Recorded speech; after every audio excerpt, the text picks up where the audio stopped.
2025 is finally finishing off, and here are the top lessons I've learned that are basically game changers when it comes to traveling. First off, book in advance travel insurance. Always get travel insurance when you are going on a ski trip or anything where inclemental weather is of the utmost importance, especially in the winter time. I say that because in the winter time, and flight delays, whether it's your departure location or destination, there's always going to be a chance of a delay that could put a monkey wrench into your trip. So always get travel insurance in the winter. And if you're going something like skiing, even more so, especially at your hotels, because lots of times they won't honor your stay if you're a no-show, even if you're late too, because oftentimes you go to like ski resorts, a lot of them are local bed and breakfast, they aren't chain, and sometimes there's no one at the desk after hours. So you could, like me, run into a snowstorm and almost have your car like basically totaled, and rental car especially, and arrive at the hotel or not be able to ride it at all and instead stay at another hotel and just end up like having to pay the price of staying at another hotel just by not booking travel insurance. It's only $6. Alliance, for example, I don't get paid by them, but highly recommend you do that. Well, with 2025 ending, I would say this is it's always important to always plan ahead. And yes, waking up early has its reward, because trust me, typically the earlier the flight, the most likely it's going to get out. Otherwise, you don't want to be delayed or canceled, having to stay another night or at another hotel, or even worse, at the airport. And another thing is with flights, always be using that, a notification or some sort of alert. Always be checking, because sometimes the Google Flights alert for when prices go down doesn't honor. It's not really real time necessarily, because I've seen it be delayed. So keep that in mind when you're using it. I thought it was supposed to be, the resolution to all my problems, so to speak, because the flight's often the most volatile, most dynamic price of a trip. But yeah, at the end of the day, the Google Flights, it's just a tool that oftentimes is a little delayed. 2025 coming to an end. Do make sure that when you're trying to get to an airport, when you're traveling, first off, do make sure that if you are going to your flight in the morning, make sure you have enough time, because TSA lines, especially during busy seasons, like around Christmas time or summer or so on, TSA lines could be over an hour. And then on top of that, you often want to be able to make sure that you have time to get to your gate, because the gate could be at another terminal that you have to transfer through, like another train or a people mover, for example. Keep in mind as well that, yes, saving money is always great, but sometimes saving money you can't be cutting corners all the time. When it comes to travel, you're always going to be spending more money than you're planning. Trust me, that's the one guarantee you'll have. When traveling, you will always spend more money than you plan. That is my number one guarantee. I'll repeat it again. When traveling, you will always be spending more money than planned. When booking a hotel or a stay, make sure that there's a rewards program that is typically free. So sign up for those, because you just never know. With all the merging and all the stuff that's happening with aircrafts, with all the merging and all the companies becoming oligopolish in a way, do make sure you join a program, reward program, whether it's like with flights, like mileage rewards for flights, or with hotels like Marriott, Bonvoy, for example. Like I just found out my hotel, Citizen M, merged, and I didn't know that, and I booked through Expedia, and because of that, I booked it through Expedia, another travel agency. It didn't work. My points weren't honored, so do keep that in mind. when you're traveling. And also ride shares. And last but not least, try it if you can when it's safe, and this works more internationally, especially in Europe. Ride the metro, ride the subway trains, because that is the cheapest way, most economical way you can go around a city, because Ubers and Lyfts can be pricey, especially at airports. That's a big takeaway. Unfortunately, the US doesn't have Bolt, but Bolt is a pretty cheap rideshare, and I'm not getting paid for that. Make sure when you can to ride public transportation when it's safe, especially when you're outside of the US, when you're in Europe. Metro trains are the most efficient and economical way to move around the city. Trust me, taking Ubers and taxis can be expensive. Ride shares, even Bolt, after a certain amount of times, can be pricey. I would say if it's in the summertime, definitely try to do the bike shares, because those are awesome. You get exercise too, or the scooters. But yeah, if it's not walkable your city, especially in the US, I would highly recommend, then yeah, if you got no other choice but to take the metro, and if it's not safe, then yes, then ride the ride share. But always be checking and sign up for reward programs when you can, because you get points and it could accrue. Whenever booking in advance your hotel or stay at Verbo, or for example Airbnb, I would say this: try and make sure that check to see if there's a reward program, a complimentary reward program. If there is, then cancel your booking and sign up or reserve through that reward program. Otherwise, your points won't get honored, even if you stay at a place where they could get honored. You want those points to accrue. As someone who travels, I can tell you this: accruing points is probably the most important thing you can do in order to save money.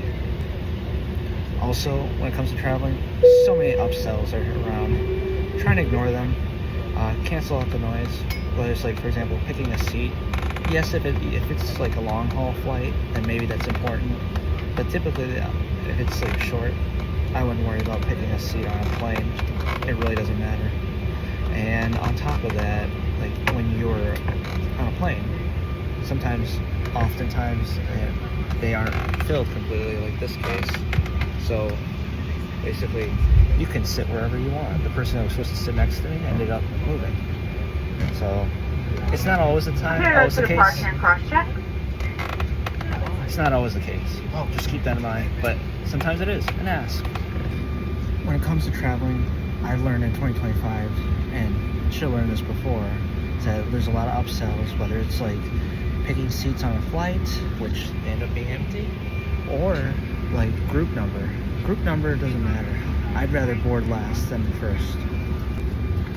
One thing to note, as well as when you are doing rental cars, do be sure you check that you're not only that your credit card company, like for example I have USA, they might have membership rewards and discounts. So keep that in mind when you do that. And also, don't buy the car insurance that's associated with the rental car, but if you have in-car insurance already, which you probably most likely will, and they will cover you when you're using a rental car, just most likely. So keep that in mind. That way you don't double whammy. Don't pay double the price. Do not bring AirPods. Do not bring anything, headphones that are white, because you're riding on snow. It'll lose camouflage with what you do. When it comes to skiing or snowboarding, what I've learned is don't bring your AirPods, because they camouflage with the white from the snow or the ice. So bring different type of headphones, even if you have a helmet. And then maybe if you have one of those pocketed helmets, that you can have it so that it kind of balls up around, so it doesn't, if your AirPods fall, because if you fall, you're bound to have the AirPods fall as well off your ear, and you want to have it pocket. You don't want it to slip out. And a lot of helmets, especially the rental ones, they don't have that choice. So do keep that in mind. Even if you have Find My iPhone or Find My AirPod, good luck with it when you go snowboarding or skiing, because on the slopes you're not going to find that. It'll be hard to find, trust me. An AirPod can just fly off and boom. Yeah, you could do Find My AirPod, but good luck finding it on ice when it's surrounded by ice or snow. It's like finding the needle in a haystack. Make sure, and this is probably obvious, but make sure you get an all-wheel drive when you go out skiing or snowboarding, because inclement weather can happen at any time. And even if the forecast doesn't indicate it days in advance or even hours in advance. Please jump enough. If you didn't know, car rental companies go by day intervals from when you pick up the car. So the timer essentially starts whenever they give you the keys. So, and you leave. So as soon as that happens, that's when the timer starts, and it goes by day intervals. So every fee that you pay is by every day that you have access to the car. If you return it before the end of the day from when, with respect to when you picked up the car, you actually get reimbursed money. I didn't know that, and that's something you should keep in mind if you are doing rental car and you have a travel plans ahead. Always make sure when you're doing a rental car that if you're not going to be in a city for most of your trip, make sure that you don't rent your car for the entirety of the trip. Always rent for the part of the trip where there's no good public transportation, because in many cities you don't need a car, unless if you're even in places like Texas where it's all roads. You can still use public transportation or Ubers and Lyfts to get around. I would highly recommend it over having a car, because you're gonna have to pay for parking and all that, unless if you live in a city where the parking's free, which they're becoming rarer nowadays. Corners when it comes to reserving flights and relying on just direct flights, because oftentimes when you're doing layovers and all that, delays can happen all the time, and if that's the case, make sure to study that map of an airport that you are doing a layover at. You have to beeline it, as might be the case for me, to get to another flight. This just goes to show that being cheap on a trip will typically bite you back. Do not do that. You can cut some corners when it comes to you can get away with cutting some corners, like not buying your seat on a plane or doing upgrades, but some things you just have to pay for it. Don't be cheap when you travel. So the theme is basically travel is going to require money, and it's often going to require more than what you expect. But when you try and be cheap when it comes to travel, you're going to pay for it more. You're going to pay for it a lot more. Just goes to show that paying that extra fee, little, whether it's an Uber or Lyft or doing a direct flight, it is going to save you huge headaches that will end up, not costing you hundreds or if not thousands of dollars.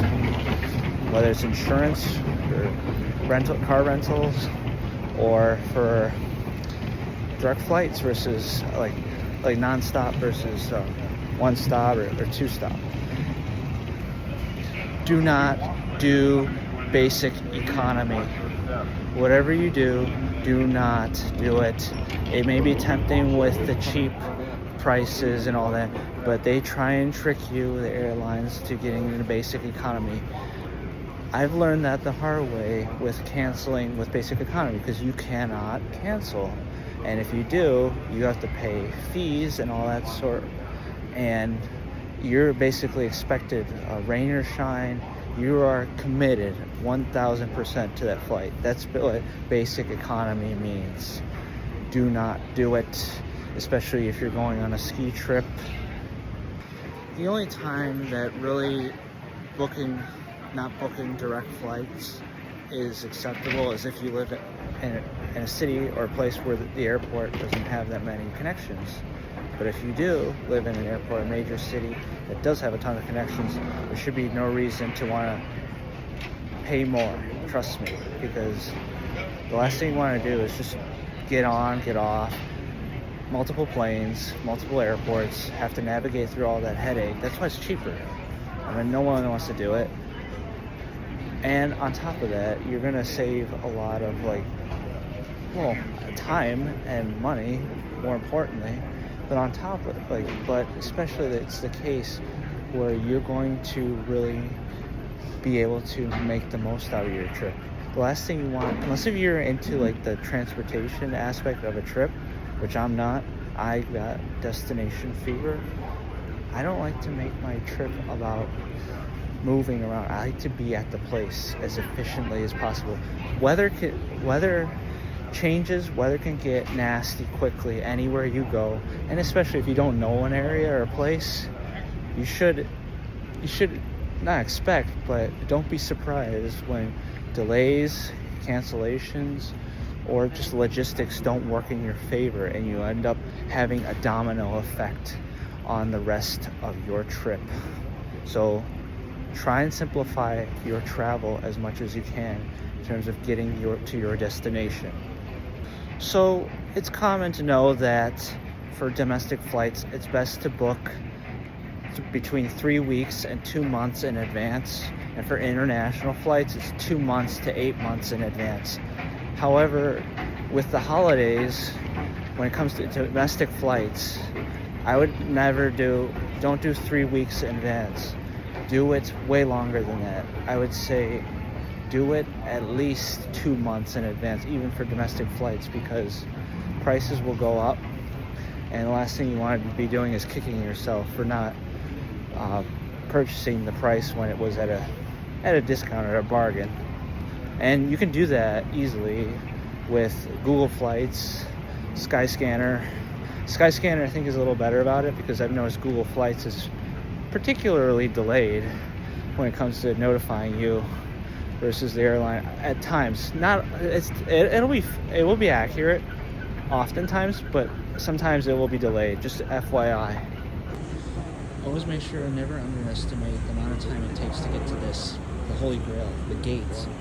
You gotta be here, I would say, an hour at least. That's why all those airport dads and all that, that's why they said be 3 hours early, even when it's 7 a.m. and you have to wake up at red eye 4 a.m. This is the reason, because getting to this is not as easy as it looks. Group selection is overrated. I'll tell you why. The reason is because, first of all, you're going to be sitting at least an hour, or not multiple hours, on a plane, and rather than having a longer sedentary period, I'd rather board last, because anyways, it's a reserved seat.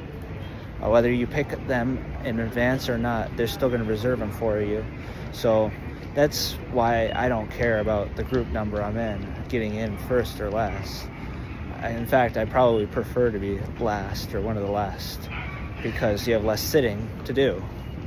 When it comes to flying, first class for domestic flights is very overrated in the United States. I'll tell you why. Because first of all, everywhere in continental U.S. is within 5 hours, and if you can sit, albeit stand up once in a while, and so on and so forth, you'll be allowed to. So I would say, do not get first class if you're flying domestically. Do not. Maybe if you're doing Hawaii or Alaska and some of the territories in the U.S., but definitely first class really is worthwhile when you're flying internationally, and especially if you're flying transcontinentally. That's where it's worthwhile. But it's, like I said, overpriced, and I wouldn't recommend traveling first class for domestic flights within continental USA.